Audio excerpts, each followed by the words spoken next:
estamos, por estes dias, tratando sobre Efésios capítulo 5. Quero então retomar de onde paramos na última semana. Nós vamos falar hoje dos versos 25 a 33. Nós vamos, ao longo desse mês de janeiro, falar sobre as nossas famílias. Semana passada tratamos com as responsabilidades das esposas. Hoje faremos com a responsabilidade dos maridos. Na próxima semana dos filhos, falaremos sobre relacionamento de pais e filhos. E ainda na última semana, vamos para 1 Coríntios capítulo 7. E aí então falaremos sobre aqueles que são sós, se é que eu posso chamá-los assim, viúvos, solteiros, divorciados. Queremos também pensar em instruir esses irmãos. O João Pedro do Sax aqui me perguntou se eu trouxe o porrete para bater nos maridos. Eu falei que não, que eu deixei aqui semana passada, já preparando. Esse é um sermão duro, irmãos. Como eu disse, é uma confissão de pecados pública esse sermão. Nós somos falhos e nós queremos, com graça, buscar instrução no Senhor. Como eu recomendei semana passada, queria recomendá-los de novo. Toda palavra é palavra de Deus e útil para instrução, ensino, repreensão, educação na justiça. Talvez eu esteja falando aos maridos e você é mulher. E você diz, o sermão não é para mim hoje. O sermão é para você. Você, como mulher piedosa, precisa saber edificar o seu lar. Você precisa ensinar o teu filho. Você precisa aprender o que é o padrão bíblico de masculinidade para minha jovem, ao se casar, não aceitar menos do que isso e saber escolher um bom marido. Você precisa, minha irmã, entender tanto mais o que o texto nos fala sobre Cristo. Spurgeon dizia que, como todas as ruas do Reino Unido, da Inglaterra, levam a Londres, todas as páginas da Escritura nos levam a Cristo. Nós vamos falar sobre Jesus essa noite. Esse não é um sermão temático sobre maridos, é a exposição da palavra e queremos nos apresentar ao Senhor com temor e tremor para ouvi-lo. Portanto, vamos ler Efésios capítulo 5, versos 25 a 33. Vou ler e peço que os irmãos acompanhem comigo. Maridos, amai vossa mulher como também Cristo amou a igreja e a si mesmo se entregou por ela, para que a santificasse, tendo-a purificado por meio da lavagem de água pela palavra, para apresentar a si mesmo igreja gloriosa, sem mácula, nem ruga, nem coisa semelhante, porém santa e sem defeito. Assim também os maridos devem amar a sua mulher como ao próprio corpo. Quem ama a esposa, a si mesmo se ama, porque ninguém jamais odiou a própria carne, antes a alimenta e dela cuida, como também Cristo o faz com a igreja, porque somos membros do seu corpo. Eis porque deixará o homem o seu pai e a sua mãe, e se unirá à sua mulher, e se tornarão os dois uma só carne. Grande é esse mistério, mas eu me refiro a Cristo e à igreja. Não obstante, vós, cada um de per si, também ame a própria esposa como a si mesmo, e a esposa respeite ao marido. Vamos orar, irmãos.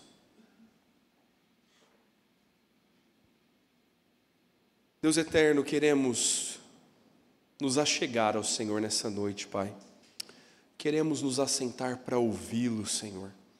Cremos que a Tua palavra é santa instrução, muito acima das nossas opiniões, desejos, pensamentos vãos. Queremos ouvir, Senhor, o ensino do Senhor, tal como o Senhor o revelou a homens santos que falaram da parte do Senhor. Nos dá entendimento essa noite, Senhor.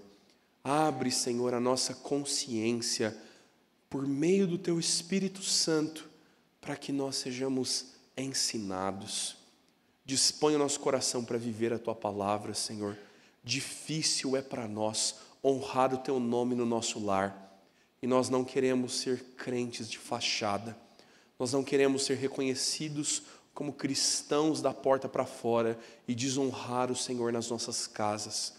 Nos ajuda, Senhor, a sermos sólidos no cumprimento da Tua palavra. Nos ajuda a cumprir as cláusulas da aliança e sermos abençoados pelo Senhor na comunhão da Tua aliança, Pai. Oramos assim porque somos incapazes, somos fracos, mas se o Senhor falar a nós, se Teu Espírito Santo nos ensinar, se nós formos capacitados pelo Senhor, então temos esperança de ser como Cristo, e é isso que desejamos, e por isso oramos, no nome do Senhor Jesus. Amém, Senhor. Responda para você mesmo: ser homem é usar barba? Será? Os irmãos que fizeram a barba estão lascados, hein? Ser homem é fumar um maço de Hollywood. Lembra da propaganda de Hollywood dos anos 80 até os anos 2000 ali?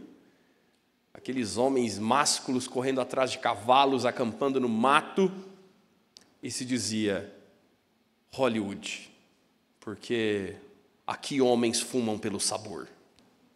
Se você rir, você lembra, hein? Você está ficando velho. O que é ser homem? Será que é ser o panaca? Meu irmão, o homem hoje em dia é um baita de um panaca, né? Assim que as nossas novelas nos mostram. Os chefes da casa nos desenhos animados são grandes panacas. Eles não sabem o que estão fazendo. Eles são engraçados e confusos. Eles são, no máximo, uma boa piada. Pense nos desenhos animados que você conhece e nos pais de tantos desses desenhos animados. Se espera que um pai, chefe da família, seja o Homer Simpson. Ele bebe cerveja, ele martela o próprio dedo, ele bate nos filhos, ele faz uma grande confusão sempre, e no final ele é salvo por algo, alguém, né? O que é ser homem, meu irmão? Ser homem, pastor, é ser red pill. Sabe o que é isso? Não sabe? Está sabendo agora. Existe um movimento nas redes sociais tentando resgatar a masculinidade. Os red pill estão aí fazendo alusão ao filme Matrix, dizendo, olha, saia desse sistema e vamos viver a revolução masculina. Homens red pill, eles são homens que sustentam, ostentam uma boa barba de lenhador. Eles não correm atrás dessas mulherzinhas por aí, não. Eles são homens que não sorriem com facilidade. Eles são determinados, eles vão fazer dinheiro. Eles não se curvam perante as dificuldades da vida. Eles são truculentos, eles nunca choram. Figuras desse movimento são Thomas Shelby. Talvez você não saiba quem é, talvez você conheça. É o protagonista de uma série de crimes. Ele é o chefe de uma gangue, literalmente. E ele é... Assim, a turma posta fotos de masculinidade com a foto do David Beckham, assim, ó. Ou então de um lenhador fumando um charuto. Que é ser homem? E tá todo mundo errado, meu irmão. Tá todo mundo errado. Ser homem não é ser o Homer Simpson, tá longe de ser aquele panaca bobalhão. Ser homem não é ser alguém submisso. O feminismo defende já não só uma igualdade, mas uma superioridade feminina. E Deus não colocou nem homem nem mulher acima. Os dois têm a mesma dignidade, os dois são condenados ao inferno, os dois são redimidos em Cristo. Eles estão em pé de igualdade no seu valor perante Deus.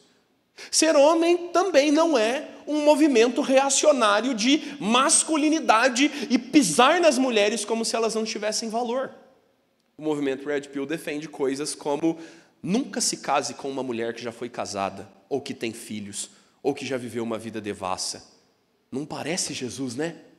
Não parece Jesus. que se volta para a mulher pecadora e diz, vai, não peques mais, que chama o profeta e diz, se case com a prostituta, porque eu quero ensinar a Israel sobre redenção. Não parece Jesus. Que é, afinal, ser homem? Que é ser um homem bíblico? Eu quero desafiar a igreja, as irmãs a entender o que é isso, mas os homens a ser iguais a Jesus. Ser homem de verdade é ser igual a Jesus. Não podia haver outro tema e outro desafio para um sermão como este, de desafiá-lo a ser igual a Jesus. Seja homem como o quê? Seja homem como Jesus. Talvez a gente devesse mudar esse nosso diálogo. A gente devesse começar a dizer assim, você soca muito fraco, soque como um Jesus. Meu irmão, Jesus vira as mesas no tempo oportuno. Ele põe a mão, às vezes, disposto à guerra, e ele vai voltar para pisar crânios na sua segunda vinda.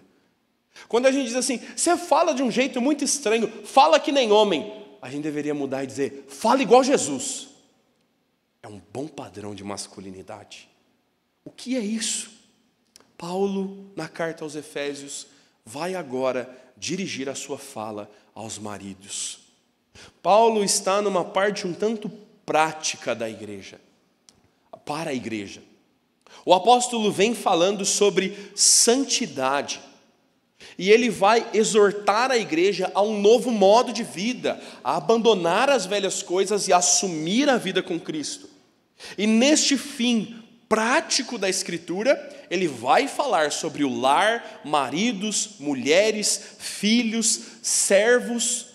Ele vai expor uma forma clara de viver, e eu quero dizer a vocês nesta noite, viver como homens. E por isso o texto começa com um bom vocativo, e o Senhor chama maridos, chama atenção aos homens, e essa é a primeira grande divisão desse sermão. Quero falar primeiro sobre homens, e como o Senhor vai tratar sobre eles. Ao final nós vamos desdobrar a última parte do texto, pensando no ser uma só carne. Deus diz, amai vossa mulher, como Cristo amou a igreja, e a si mesmo se entregou por ela. A primeira ordem do Senhor Jesus é, ame a sua mulher. Tanto óbvio, não é? Um tanto quanto óbvio. Meu irmão, mas às vezes nós somos problemáticos, a gente precisa ouvir regras ou instruções bem claras do Senhor dessa forma. Dizendo, ame a sua mulher, ame a sua esposa. Porque se isto é tão essencial e tão fundamental para a nossa vida masculina, talvez seja nesses primeiros lugares que Satanás vai querer mexer. Se o problema com as mulheres é querer assumir o papel masculino, talvez o problema dos homens seja rejeitar aquela que Deus lhe deu para amar e cuidar. Por isso a ordem é, ame a tua esposa. Essa semana eu li um pequeno livreto do John Piper, presente da minha esposa. Fica a dica, né? Aí, quando a sua esposa comprar um livro para você, meu irmão, leia. John Piper fala sobre liderança, um excelente livreto. E o último trecho desse livro, ele estava dizendo, bons líderes amam suas esposas. E olha como é simples e completo a exortação do Piper. Ele diz, maridos, há alguns maridos que escrevem poemas para suas esposas. Eles cantam canções para suas esposas. Eles compram flores para suas esposas. E eles fazem isso por motivo algum, senão porque eles as amam. Nós precisamos começar a amar nossas mulheres. O Piper diz de forma bem prática, converse com ela, aprenda os seus desejos, olhe nos olhos quando falar com ela, largue o papel, desligue a televisão, abra a porta, ajude com a louça, faça uma festa, ame-a. É simples a tarefa, e a vergonha é nossa quando falhamos, porque nós as deveríamos amar, nos interessar pelo que elas se interessam, dar valor e importância ao que elas têm a dizer. E o padrão de amor que a Escritura está nos chamando não é necessariamente o de um Sidney Magal. Parece a figura encantadora para as mulheres, talvez nos anos 90, 80, quem sabe, né? Não é o padrão atrativo deste mundo. Se bem que o Sidney Magal não deve atrair muita coisa hoje em dia, né? Problemas. Fim de carreira, né? O padrão é Cristo. Aqui o calo aperta, meu irmão.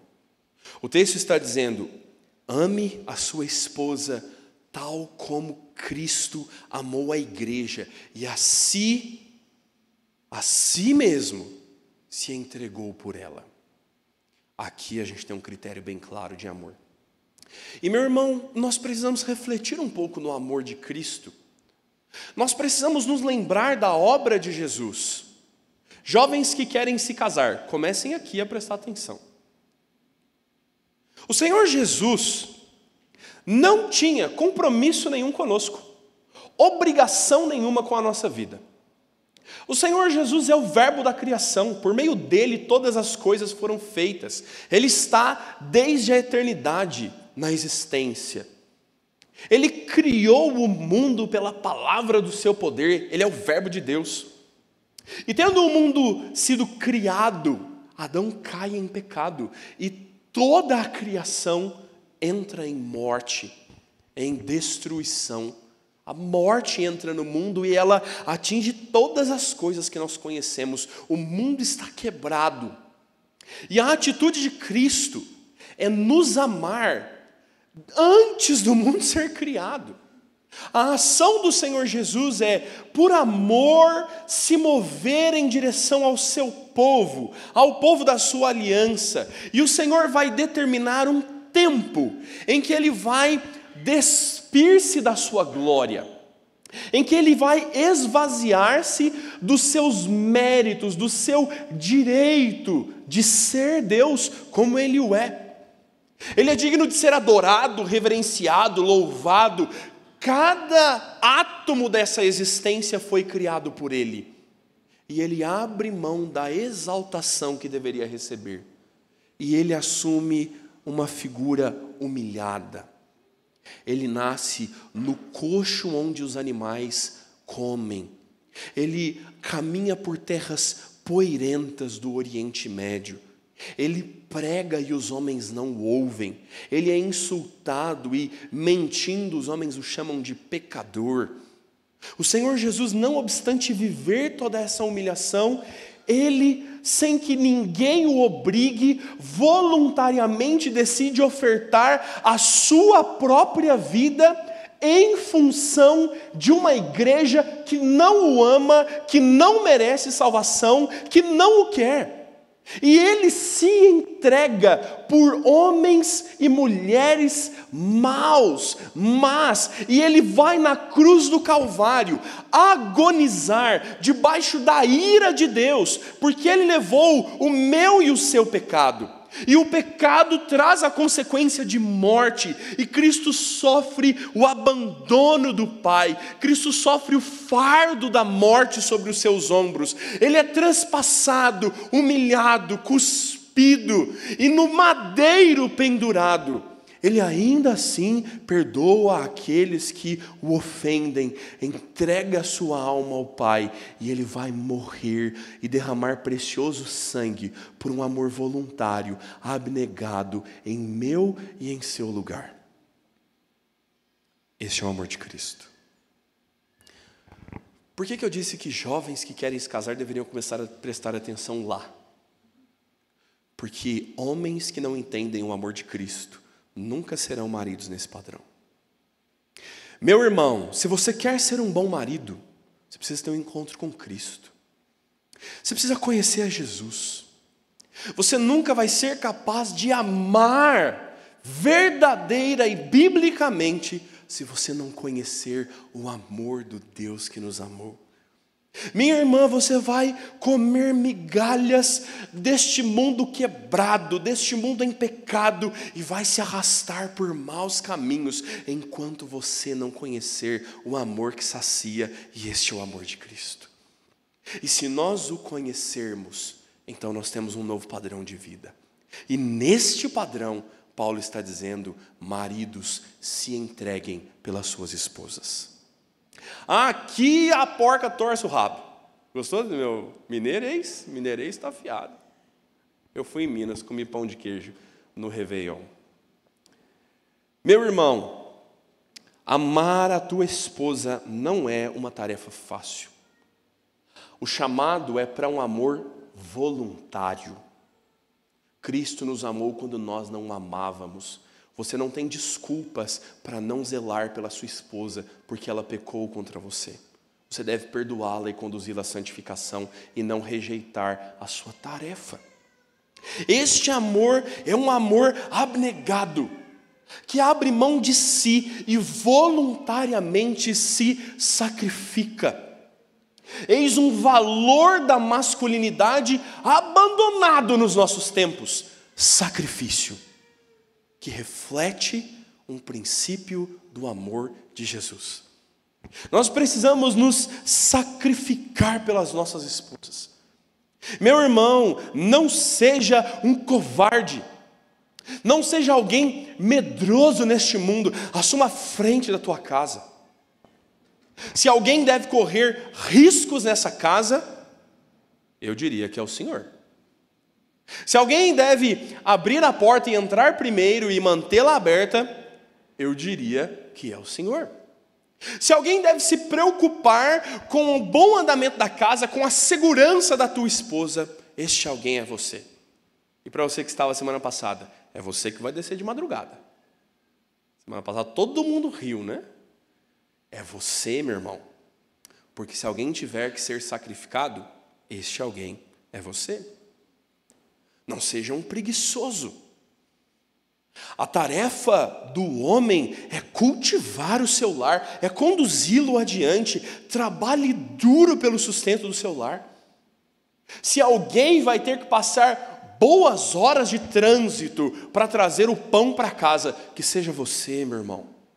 Se alguém vai aturar um chefe no pé da orelha, que você tenha coragem de fazê-lo. Entenda a sua responsabilidade. Onde é que o assunto fica difícil? Pastor, mas eu trabalho e o meu pagamento é um salário mínimo. Meu irmão, a nossa tarefa como homens é sustentar o lar e não dar seus caprichos. Talvez Deus não te dê condições de pagar luxos para a sua família, mas o pão à mesa é o Senhor que dá aos crentes, é o Deus da aliança que sustenta, e você precisa ter coragem e disposição para ir buscá-lo no temor do Senhor. Mas pastor, no trabalho a coisa não está fácil. Mas Gênesis disse isso. Lembra de Gênesis? Deus disse, camarada, aqui, ó: do suor do teu rosto comerás. E por causa do pecado a terra produzirá cardos e abrolhos, e trabalho não é fácil mesmo, e o Senhor o desempenhou para esta função. Minha irmã, você tem coragem de viver com um salário? Se Deus der à sua família um salário?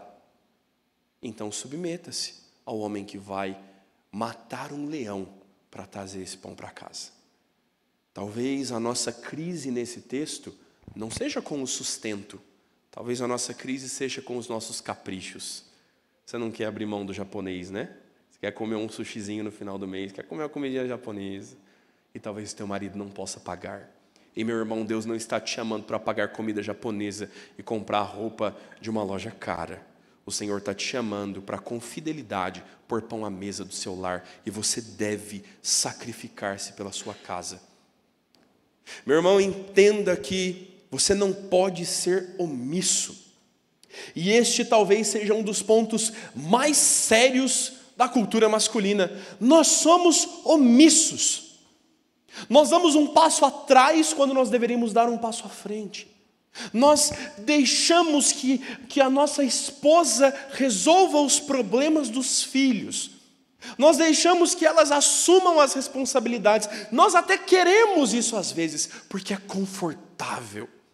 E Deus não o fez para ser um homem omisso. Deus o fez para ser proativo e disposto a resolver os problemas do teu lar. Talvez você vá começar na torneira que pinga. Esse é um problema recorrente. Tenho certeza que tem uma torneira que pinga na tua casa. Uma descarga que quando aperta escorre água. Uma porta que range. Talvez comece lá. Mas deixa eu te perguntar uma coisa. Em qual matéria o teu filho é melhor e pior na escola? Você sabe me dizer? Você, meu irmão, sabe me dizer quais são os medos do coração da sua esposa? Do que ela tem medo de verdade, sem ser de barata? Você sabe me dizer quais são os sonhos do seu filho jovem adolescente? Você está realmente envolvido com as questões importantes do seu lar? Ou você entregou a liderança da casa para quem quiser liderar? Nós estamos em tempos tão difíceis que às vezes nem marido, nem esposa, são os filhos que chefiam a casa. Assunto da semana que vem. Esteja você, meu irmão, na tarefa de guardar o jardim. Deus falou a Adão dizendo: você vai cultivar e guardar o jardim.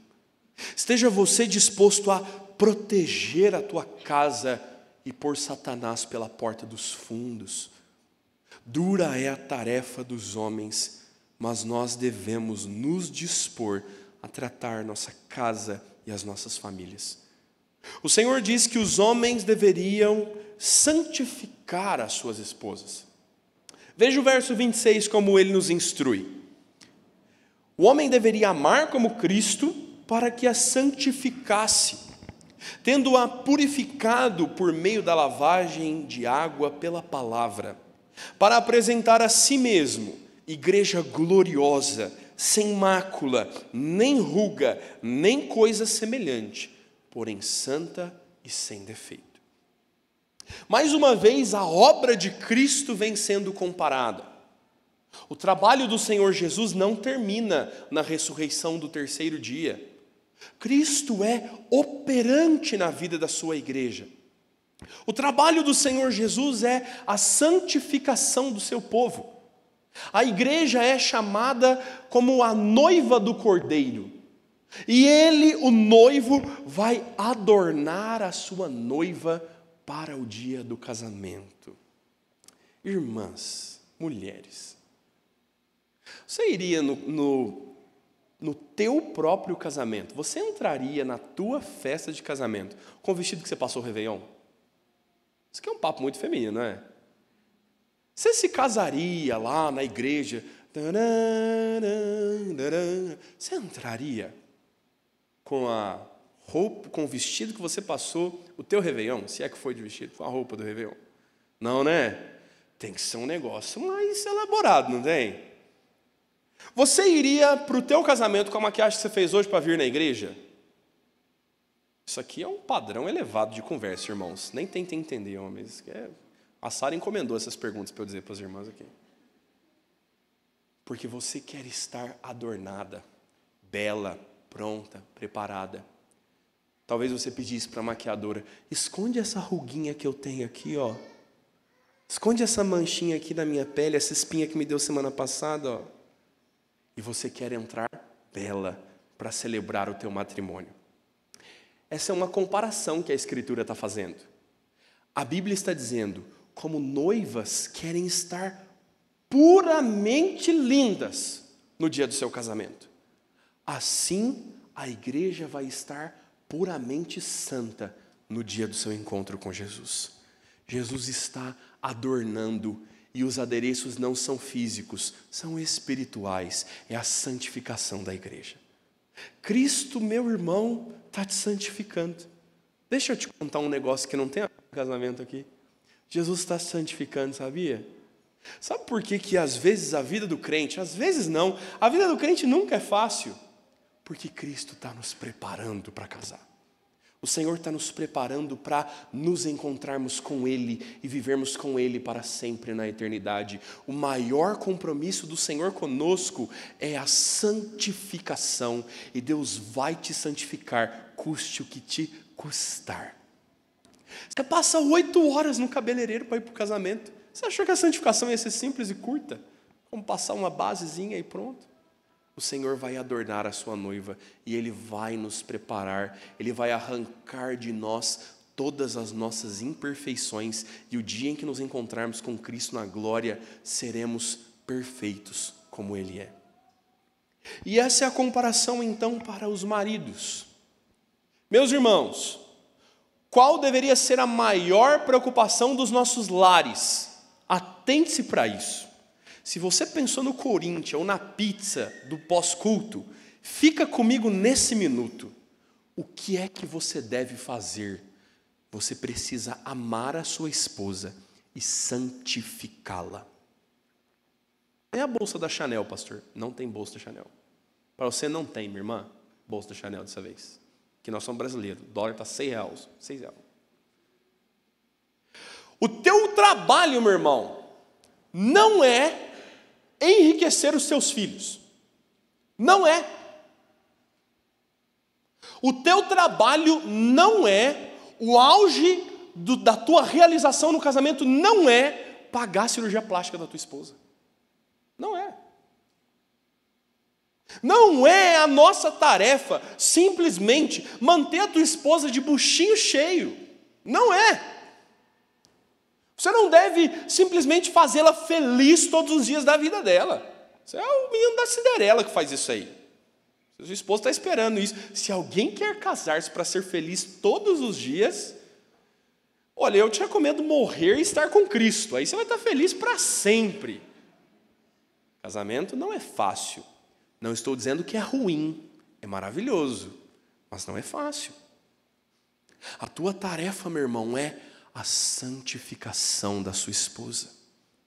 E aí, seja sincero comigo, quão preocupado você está com a santidade da sua casa?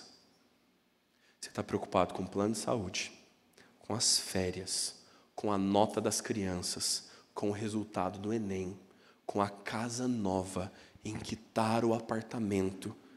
Talvez você, como um excelente marido, esteja preocupado com o poema que você tem que escrever para o aniversário da tua esposa que está chegando. Glória a Deus. Mas como está a santidade da tua esposa? Quais são os ídolos do coração da sua esposa? Quais são os pecados de estimação que ela cultiva? Quais são os lugares onde ela deveria adorar a Deus e ela flerta com o mundo? O que está no carrinho de compras dela da Shopee? Isso fala muito sobre o coração dela. Você já olhou as listas de postagens salvas do Instagram dela? Aquilo lá é o ideal de vida dela. Você entra lá e tem 8.000 postagens salvas de professores de academia ensinando exercícios para glúteos. Você precisa tratar a autoestima da tua esposa, meu irmão. Ela está pensando que o corpo dela é o mais importante. Você entra lá e a tua esposa tem milhões de recomendações de viagens e ela não fala de outra coisa. Ela está com o coração no lugar errado. Ela está achando que na Grécia ela vai ser uma mulher mais completa. E você deveria conduzir ela a Cristo. E o nosso trabalho é conduzir a nossa casa a Cristo. E é santificar o nosso lar. É para isso que o Senhor nos chamou. Como Cristo adorna a sua igreja gloriosa, sem mácula e nem ruga, nós deveríamos santificar e apurar as nossas esposas e os nossos lares. Esta é a nossa tarefa de cultivar o jardim em casa, meu irmão. O Senhor ordenou a Adão cultivar e guardar. Talvez você seja um bom protetor do seu lar. Você esteja protegendo a sua esposa dos perigos deste mundo, dos maus olhares de homens cobiçosos. Talvez você esteja protegendo a sua esposa. Mas como é que você está cultivando para que ela cresça na fé? Quando é que você proporciona ensino, meditação na palavra, instrução numa boa conversa, para que a tua esposa cresça na fé? Talvez você esteja olhando sua esposa e pensando: minha esposa está se vestindo de forma indecente. Conduza ela a Cristo para se vestir para a glória do Senhor. Minha esposa está flertando com esse mundo e ela está querendo glórias carnais, ela quer ser exaltada, ela é orgulhosa. Conduza ela a Cristo, meu irmão. E você só vai fazer isso quando você entender como Jesus nos santifica e como nós devemos santificar os nossos lares. A tarefa dessa semana começa em descobrir que filme a sua esposa gosta de assistir e assistir com ela, porque assim você vai amá-la. Mas talvez a tarefa termine em descobrir quais são os pecados da sua esposa e confrontá-la na palavra. Cristo trata a sua igreja pela lavagem de água, essa é uma referência ao batismo, e pela palavra. E você não vai só amá-la, mas você vai santificá-la. Se você quer só a santidade da sua esposa, mas não a ama, você é um utilitarista. A gente pode te substituir por um conselheiro bíblico. Se você quer só amar a sua esposa, mas não santificá-la, você é só um amante. Você é o Sidney Magal da modernidade só, nada mais que isso. Mas amá-la e santificá-la é para homens que entenderam qual é a tarefa do matrimônio. Afinal, meus irmãos, o texto nos conduz para um desfecho sobre o matrimônio. Falamos sobre mulheres na semana passada, falamos sobre homens hoje.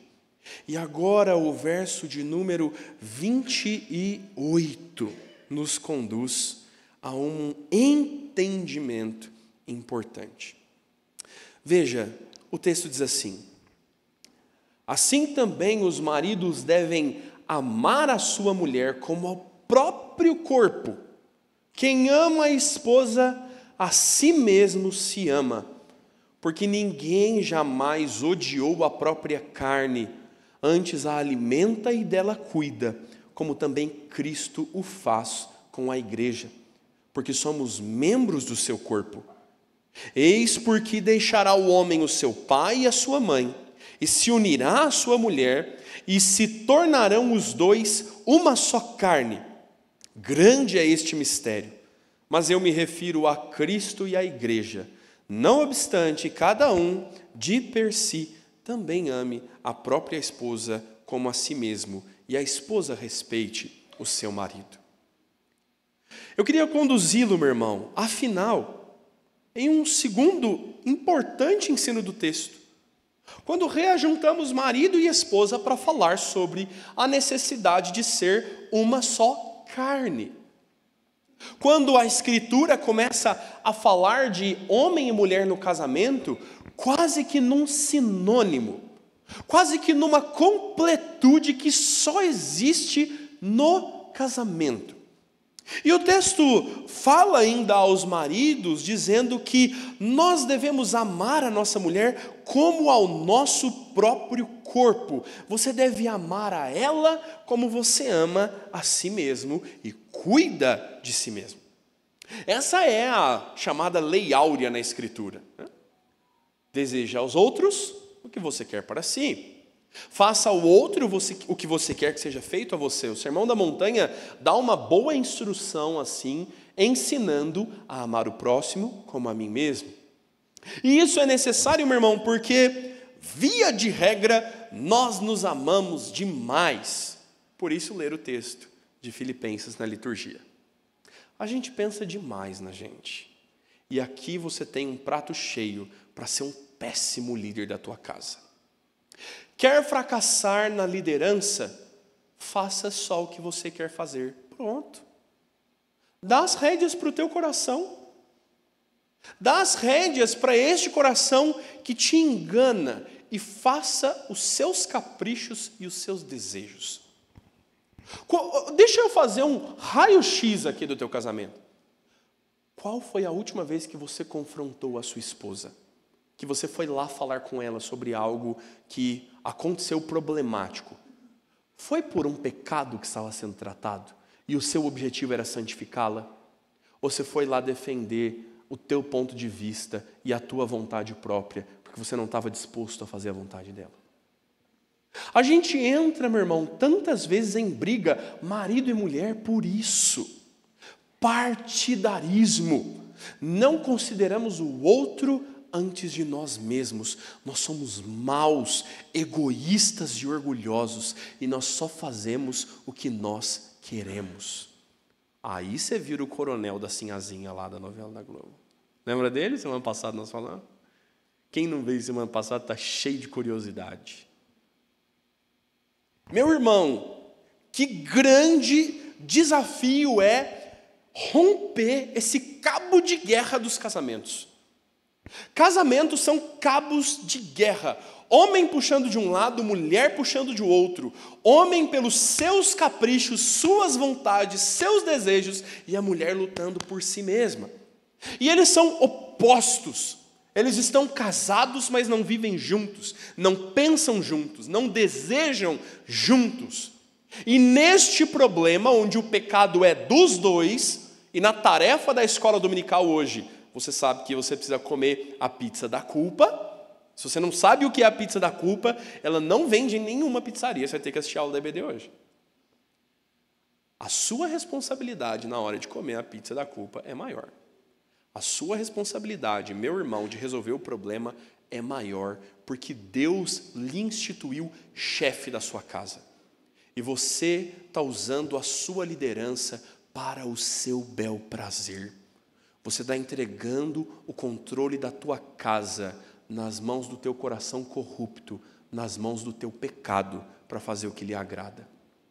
O grande desafio é pensar nela antes de você. É pensar nos seus filhos antes de você. E essa é uma cena curiosa para nós brasileiros. Deixa eu te contar uma cena brasileira, meu irmão. Muito brasileira. A família se reúne na casa, domingo, pai, mãe, 3 crianças, chegou da igreja, comprou o frango. Não estou dizendo que é a cena da sua casa, mas ela é muito comum. Se for da sua casa, não ria, para você não entregar ninguém. Quem vai comer a melhor parte do frango? Papai. Por quê? Porque o papai trabalhou e o papai merece. Quem tem o direito de comprar o que quer no mercado e escolher o que vai querer levar? Quem tem direito de escolher a marca da bolacha recheada? É o papai. Porque o papai é o trabalhador dessa casa. O mundo tem que girar em torno do papai, porque o papai, é quem trabalha. E quando o papai não é satisfeito, o discurso do papai começa com: eu estou dando meu sangue na rua para sustentar vocês. Este não é Jesus. Este não é Jesus. Jesus é sacrificial, ele dá a vida no lugar do outro. Ele pensa primeiro na sua esposa e nos seus filhos, antes de pensar em si. Ele quer cuidar da sua casa, antes de cuidar de si. O papai não é quem põe os pés para cima porque já fez demais. O papai é quem lidera a casa quando algo tem que ser feito. Porque ele não é preguiçoso, porque ele não é omisso. Irmãs, tenham misericórdia dos papais quando eles precisam de misericórdia. Meu irmão, quando você agir como Cristo, vai chegar o tempo da tua esposa dizer: pode ficar aí sentadinho, eu resolvo aqui. Porque você não foi omisso, porque você fez a tua parte, agora a tua esposa vai te auxiliar. Mas o problema da nossa omissão me leva a desafiar os irmãos a pensar primeiro no outro, antes de pensar em si e pôr o egoísmo porta fora. Somos egoístas na nossa liderança. A gente vai de férias para onde a gente quer ir. A gente vai visitar a família que a gente quer visitar. Às vezes os teus filhos vão dizer: papai, por que nós vamos ver a vovó Maria de novo? Nós não vamos ver a vovó Joana. Ah, filha, a resposta é: porque eu não quero ir na casa da minha sogra. porque eu não penso na minha esposa, e eu quero me esquecer de que ela também tem pai e mãe, e eu não quero que ela cuide dos seus pais, eu estou ocupado comigo. Você está vendo, meu irmão, como é que a nossa vida cotidiana expõe pecado? E nós precisamos nos tratar em Cristo. Você precisa começar a pensar no outro antes de você. Quem ama a sua esposa, a trata como a sua própria carne, deseja para ela o que deseja para si. Ninguém odeia a sua própria carne, antes dela cuida. Ai, pastor, eu me odeio sim. É? Tá bom. Você escuta um estrondo na rua, você está passando, estoura um transformador, você empurra a velhinha para correr. Não é, meu irmão? O texto está falando de um desdobramento natural. Você está em casa, você ouve um barulho bem alto na cozinha, você faz assim, ó. Você sabe o que é isso, encolher dos ombros? É autopreservação. Quando você sente a panela quente encostando na tua mão, você não para e olha, uma panela quente, nossa, acho que está quente o suficiente para queimar, melhor tirar minha mão daqui. O que você faz quando você sente quente queimando a sua mão? Você tira. Porque você preserva você mesmo. Porque você preserva a sua carne. É rápido pensar na gente. Quando você está com fome, você pensa, estou com fome e eu preciso de quê? Comer. Você está se preservando. Você sente sede, vai até o bebedouro na primeira oportunidade, vai tomar uma golada d'água. Você quer se preservar. O texto está te dizendo, com a mesma prontidão que você cuida de você, que você atende às suas necessidades, ainda que as mais básicas, as necessidades da sua carne, com a mesma prontidão, amor, disposição, você deve atender a sua esposa. Você deve amá-la como você ama a você e cuidar dela igual você cuida de você mesmo. Se você está com frio, você deveria cobri-la antes. Você sabe por que bons cavalheiros tiram o blazer para pôr sobre os ombros de mulheres com frio? Por causa da Escritura, meu irmão. Faz sentido para você agora? Faz sentido para você agora tirar o casaco e dar para a irmã que está com frio? Porque é criacional.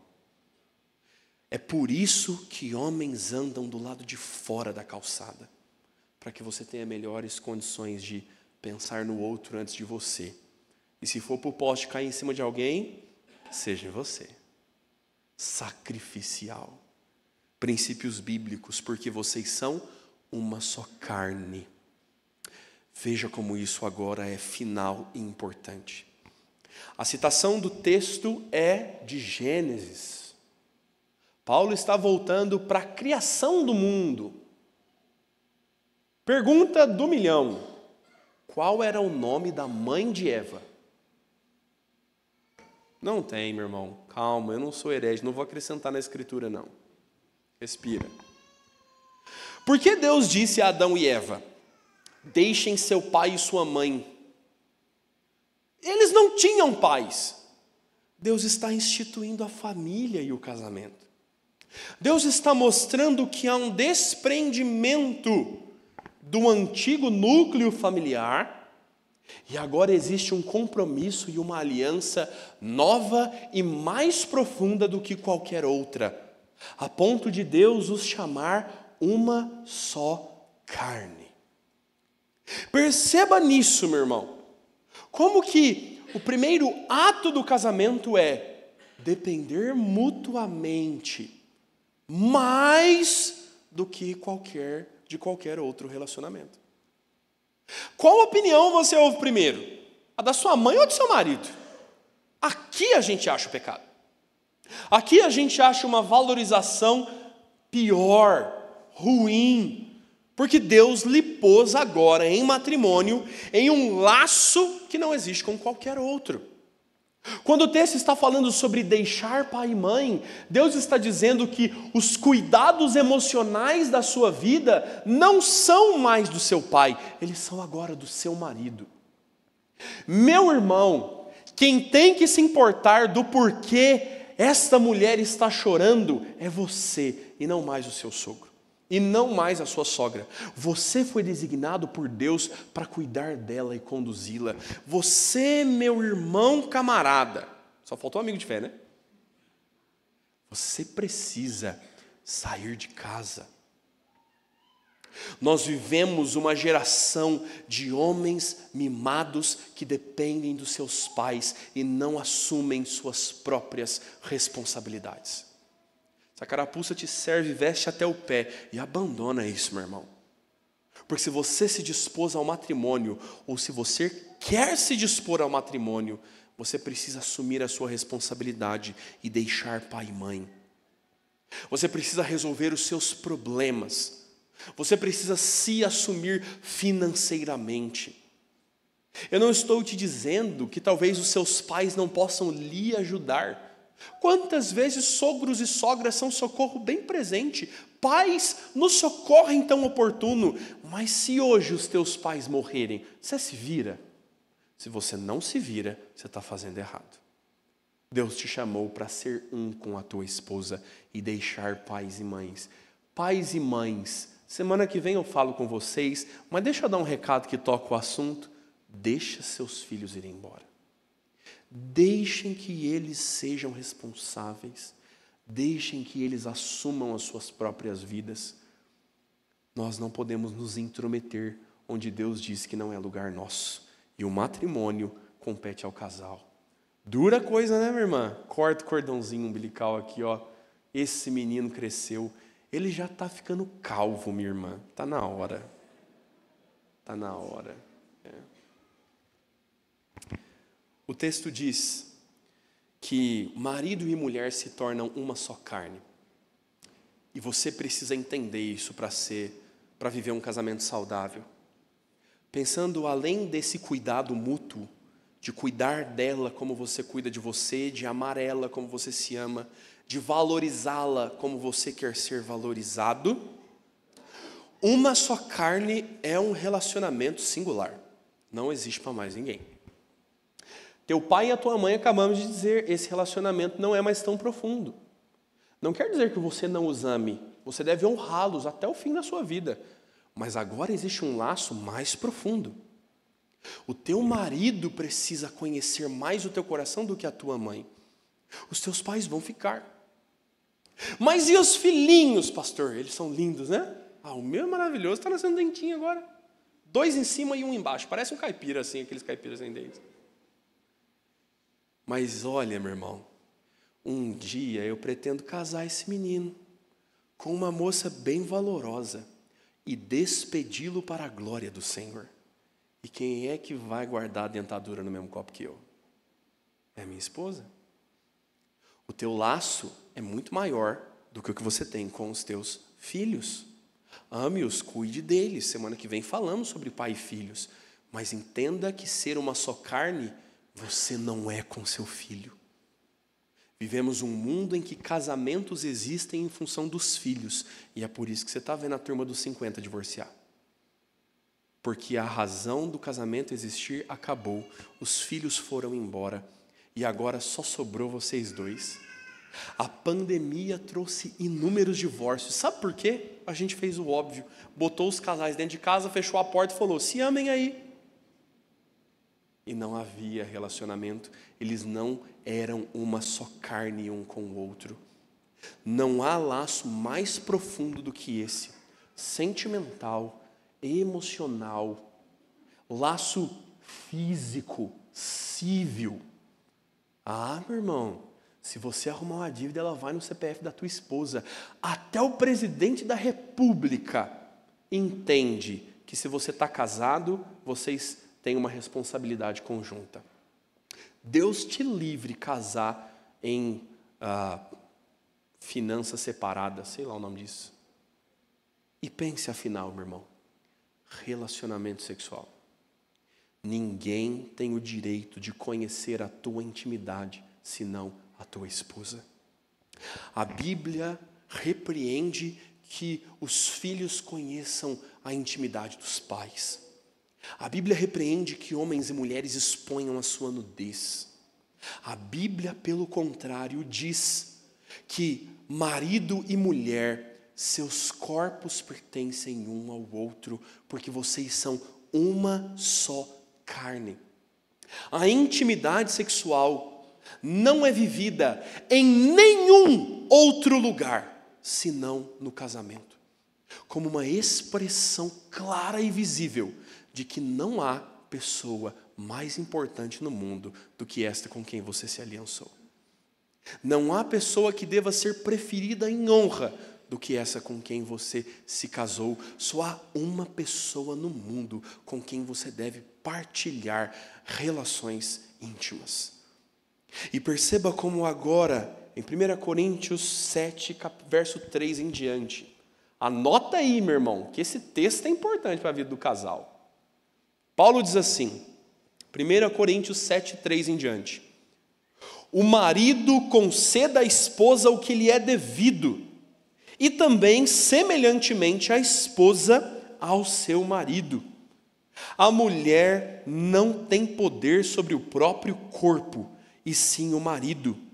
Também, semelhantemente, o marido não tem poder sobre o seu próprio corpo, e sim a mulher. Não vos priveis um ao outro, salvo talvez por mútuo consentimento, por algum tempo, para vos dedicardes à oração e novamente vos ajuntardes, para que Satanás não vos tente por causa da incontinência. Olha a astúcia de Satanás. Se o relacionamento deve acontecer no casamento, qual é a tentação de Satanás? Vá viver intimidade fora do matrimônio. Satanás quer tentar os namorados, porque isso é pecado contra o Senhor. Se você está neste pecado, tenha coragem suficiente para abandoná-lo. Se o namoro for junto com o abandono do pecado e a pessoa que você namora te impor condição para continuar o namoro, manter relações, então abandone o namoro, porque este não é alguém que teme a Cristo, essa mulher não teme a Jesus. Satanás quer forçar adultérios no seio da igreja, porque lhe é proibido. E qual é o meio benéfico, designado por Deus, vivido no Éden, para ser uma só carne, para o outro ter direito sobre o meu corpo, e o outro exigir que eu lhe dê o que lhe é devido? É o matrimônio o lugar disso acontecer. E qual é o lugar que os brasileiros mais fazem piada sobre a falta de vida sexual? O casamento. Isso aqui, meu irmão, é o primeiro gigante a cair. O teu casamento vai mal, a primeira coisa a ficar para trás é a tua intimidade com a tua esposa. Você vai ser grosseiro com ela e não vai ser um bom líder. Ela não vai querer dormir com você. Você, minha irmã, é rixosa, briguenta e cansativa, não auxilia seu marido, ele não vai querer dormir com você. E vocês não devem virar numa troca de palavras duras agora, um acusando ao outro, mas vocês deveriam se arrepender dos seus próprios pecados e se voltar para a bênção do Senhor, que é a intimidade no matrimônio. Não há laço mais profundo do que esse, e Paulo está nos advertindo: não se abstenham da intimidade sexual. Não, glória. Só os casados. Constrangedor falar desse assunto, não é? Não se abstenham, pratiquem, façam, vivam ativos, sejam produtivos nisso. Deus te deu hormônios, meu irmão, e é Ele que sabe para que serve isso. Deus sabe por que você tem desejos, foi Ele que o criou, Ele te pôs no matrimônio e Ele disse: se satisfaça com a mulher da tua mocidade. Bênção de Deus, renegada por tantos casais. E a Escritura está dizendo: se você for se abster, que seja por tempo determinado, combinado antes da abstinência, e que seja com a razão de buscar ao Senhor, vão se dedicar a Deus. Isso é quase um jejum, mas não é jejum, tá? É outro nome isso aqui. E neste período, vigiem, porque Satanás vai tentar vocês. Então, qual o meio para não ser tentado na área sexual? Vá viver uma vida saudável na tua intimidade com a tua esposa. Deleite-se na tua esposa, deleite-se no teu marido. Não entregue os seus olhos às cobiças deste mundo. Vá viver de forma saudável naquilo que Deus te deu. Solteiros, nos vemos no último domingo. Eu falo com vocês sobre o assunto. Mas afinal, meu irmão, sendo uma só carne, pense, seus planos devem ser os mesmos. Casais, se amem. Vocês precisam gastar tempo se amando. Vocês precisam passar tempo juntos. Vocês precisam sonhar juntos. Quais são os sonhos do teu marido? Quais são os sonhos da tua esposa? Vocês precisam planejar a vida juntos. Se dispor aos próximos passos. O que é que nós queremos? Para onde nós vamos? Façam juntos, vocês são uma só carne. Gastem o dinheiro de vocês juntos. Qual a lógica, meu irmão, de você não dizer para sua esposa quanto você ganha se o teu próprio corpo pertence a ela? Erro crasso para nós é dizer, a conta bancária tem que ser dividida. Isso é sinal de que você não entendeu que tudo na tua vida está aliançado com essa tua mulher. E se você cuidar mal do teu casamento, no dia do teu divórcio, é o juiz que vai dizer para ela quanto você ganha, tá? Faça impiedade perante o Senhor. Vá, meu irmão, juntos partilhar todas as coisas. Sonhem, desejem, trabalhem, busquem juntos. Um dos maiores benefícios do casamento se chama cumplicidade. Não tem coisa melhor do que isso, meu irmão. Você fala assim, eu matei uma pessoa, o que a gente faz agora? A gente enterra, juntos. Brincadeira, né? Amanhã está a manchete. Pastor presbiteriano confessa assassinato em público. Cumplicidade. Eu sei, meu irmão, que haja o que houver, eu tenho companhia. O fim dos meus votos no dia do meu casamento foi um suspiro dizendo assim, tenho auxílio. Santa coisa. Minha irmã, você tem alguém que vai estar com você, haja o que houver. Essa cumplicidade é santa, preparada por Deus. Se deleite nisso. Você está procurando fora a companhia que você tem em casa. Você está procurando fora o que o matrimônio é preparado para o Senhor para te dar. Põe a tua vida nos eixos, meu irmão. A melhor coisa que tem é ansiar a volta para casa no fim do dia. A melhor coisa que tem é chegar em casa e a tua esposa aguardar por você. E vocês juntos viverem para a glória do Senhor, porque vocês partilham tudo. Entenda isso. Viva isso. E você vai ver tantos benefícios que vão ser produzidos na vida do teu filho, dos teus filhos, nas suas finanças, no seu relacionamento com a tua família, na tua alegria de amanhecer do lado de alguém que você ama. Você vai ficar gordo e careca, meu irmão. A tua esposa, um belo dia, vai ter que fazer um implante, porque o atacante aqui já era. Vocês vão ficar idosos e vocês vão se amar para a glória do Senhor. Vou te contar uma última coisa antes de eu terminar. Eu fiz um vídeo no meu celular muito incomum. Nós estávamos em clima de velório. Credo, pastor, a tia que morreu nunca acaba, né? Deixa eu te contar só mais essa. Nós estávamos em velório, literalmente. O lugar onde minha tia estava sendo velada é na rua da casa dos meus pais. E a minha avó teve um surto quando ela recebeu a notícia, um lapso emocional. Ela rompeu com a realidade. Ela não lembrava onde ela estava, o que tinha acontecido, que roupa ela estava vestindo, que dia era hoje, não lembrava que era Natal, ela perdeu completamente o senso. E minha avó ficava agitada e nervosa, e nós levamos ela ao hospital, ela foi atendida, tomou calmante, ela sentava na mesa e ela falava ininterruptamente, o que está acontecendo? eu não estou bem, o que aconteceu? Por que a gente está aqui? Por que eu estou com o cabelo molhado? Quem me deu banho? Por que tem árvore de Natal? Não é Natal. Até que meu avô entrasse pela porta. Quando meu avô entrou pela porta, a minha avó respirou. O tom estressado dela baixou. E meu avô sentou do lado dela, olhou nos olhos dela e começou a conversar. Calma, meu bem, eu estou aqui com você. E a minha avó falava, agitada, mas o que está acontecendo? O que está acontecendo? E a filha tinha morrido.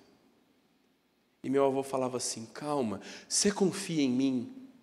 E ela falava o que só falava para ele e para nenhuma das filhas e netos ali. Ela falava assim, eu confio. Você confia que eu vou cuidar de você? Eu confio. A minha avó não lembrava de nada, mas ela lembrava do amor do marido dela. E meu avô falava assim, essa aqui é a minha cristaleira. Ela é toda jeitosinha, não pode empurrar senão quebra. Agora ela é uma cristaleira. 70 anos completou no dia 25. E eu cuido da minha cristaleira. E ela sorria, confusa, sem saber nada do que estava acontecendo. E dizia, tá bom, meu bem.